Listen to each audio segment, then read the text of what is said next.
sports card collectors and investors. How's everybody doing? I'm actually filming this on Monday evening. It's about halftime of the Chiefs and Bills game. Battle in the AFC, a huge game. I believe it's 13-10. Actually, last time I saw it was 13-10. That score might have changed actually right before half, so I'm going to go back and take a look. But that's a battle, man. That's a big game. I'm going to watch the second half of it. But that is definitely a huge game. I'm curious to see how Josh Allen does and just kind of, the Chiefs in general. I don't think Le'Veon Bell is playing for the Chiefs this week. I think he comes on next week for them.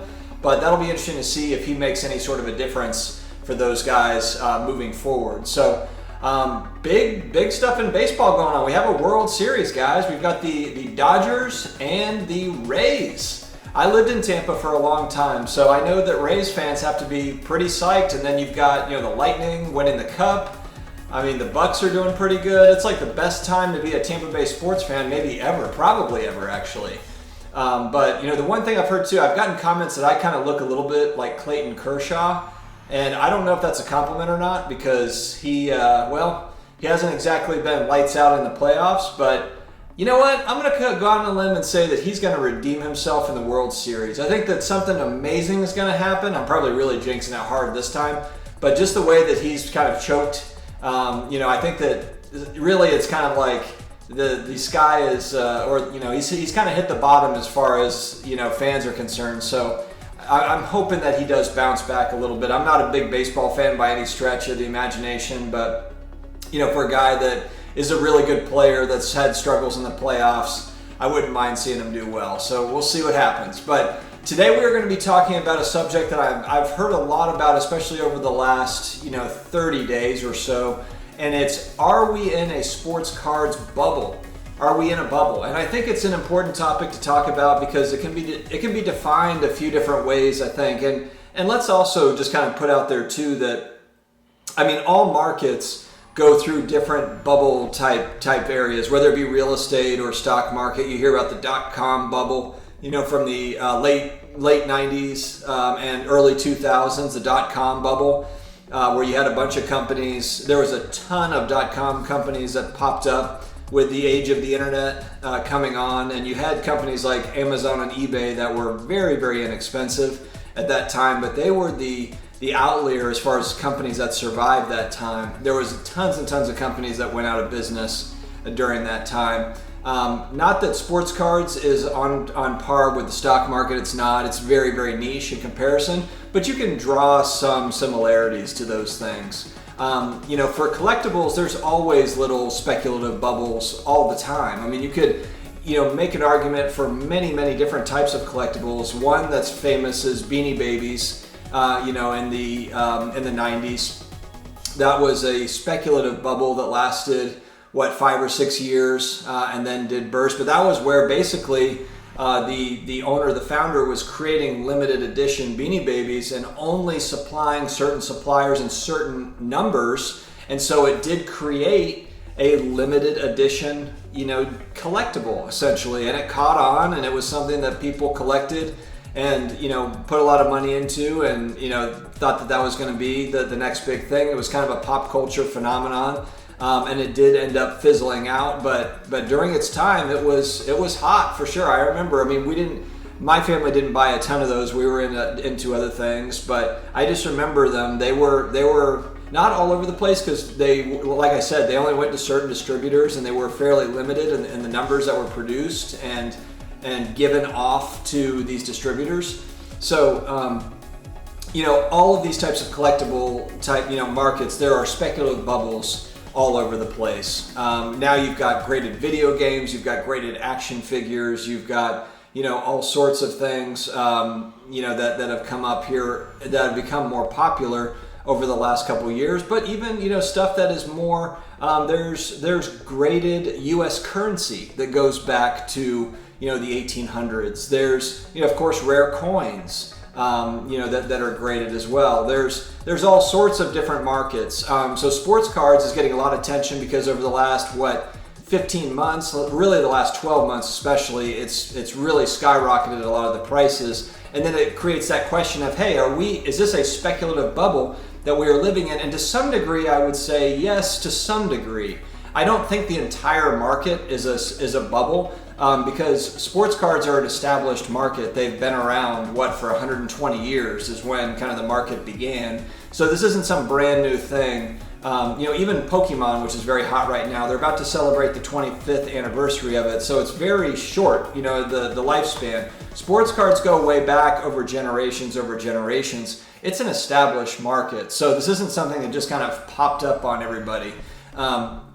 It's not something that's going to go away. You have, like I said, multiple generations. You have young people that are very, very involved in the sports card hobby. So I think it'll just kind of depend on, which sports are getting kind of, favor as far as what's in season, what's out of season, what's kind of, hot right now that people are very interested in. Maybe there's sporting events around certain cards. Like with soccer, you have World Cups that are coming up. You have Euros tournaments that are coming up. Maybe that sparks soccer cards to get another boost. Soccer cards did get a boost over the last 6 months, and then they've kind of slowed down just like all other cards have over the last 30 days. But maybe that kicks back up. With the new basketball season starting in January, maybe February, around that early January time frame, maybe even in December, you start to feel some excitement. I've talked about, Giannis maybe going to the Mavs. I'm a Mavericks fan. That's exciting. I read something that they want to try to put Giannis with Porzingis and Luka, which would be insane. That would be unbelievable.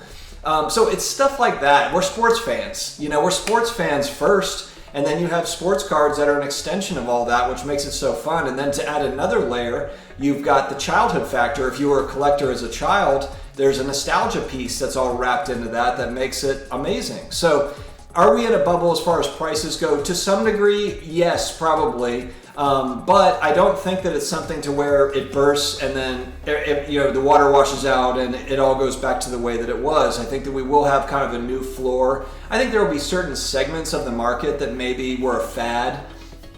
And maybe some of it is the first year uni stuff. Maybe it's some of the base card stuff. Maybe not base card rookies, but maybe it's the 10th year base card that's a PSA 10. Maybe that stuff doesn't hold as much value. But there's so many different types of cards, different avenues, and different collector segments and investors. You also have fractional ownership companies. You've got kind of the big money, and then you've got the medium money, and you've got the lower end as well. So there's something for everybody in the hobby, which makes it great. We did see a massive spike over the last 12 months, which wasn't really sustainable. I don't think that anybody thought that it was just going to continue to, just go straight up. That's not reality. That's not how any market works, and it's not how any healthy market works, frankly.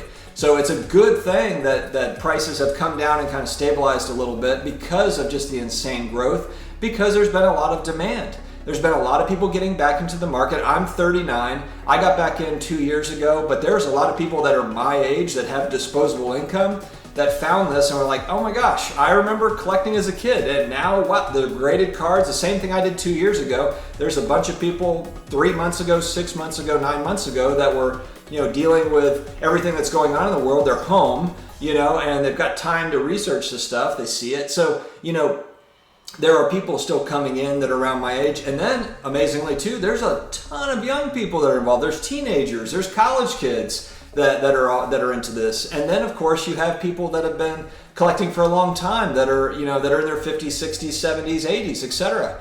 And vintage is fun, to buy. I've been going in a lot on vintage football over the last 60 days. I've got a ton of vintage football stuff that's been a lot of fun to look into and to collect and invest in. So, the sports card bubble, it depends on kind of how you're referring to that. And then also, just like with anything else, you have kind of the peaks and the valleys, and I'm optimistic that the market is going to bounce back. I don't know how and why that's going to, how it's going to bounce back as far as prices go. No one can see the future, obviously. But I am optimistic that it wasn't just like, everybody was home and everyone had some stimulus money and now they don't. I think I'm not going to discount the fact that stimulus money plays a part. I do think that it did. I certainly do. And if there's more stimulus money, I think that will again play a part in some of it.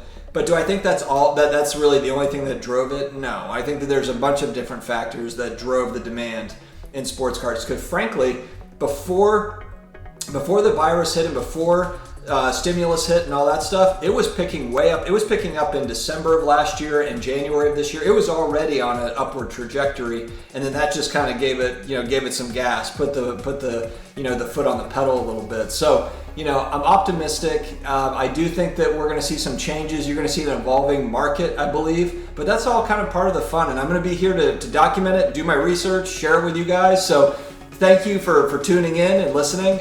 If you have not subscribed yet, please do so. We've got more than 260 videos on the channel that are really all about collectibles investing, sports cards, comic books, action figures, all of those fun things. So stick around and we will see you for more daily content. Take care, guys.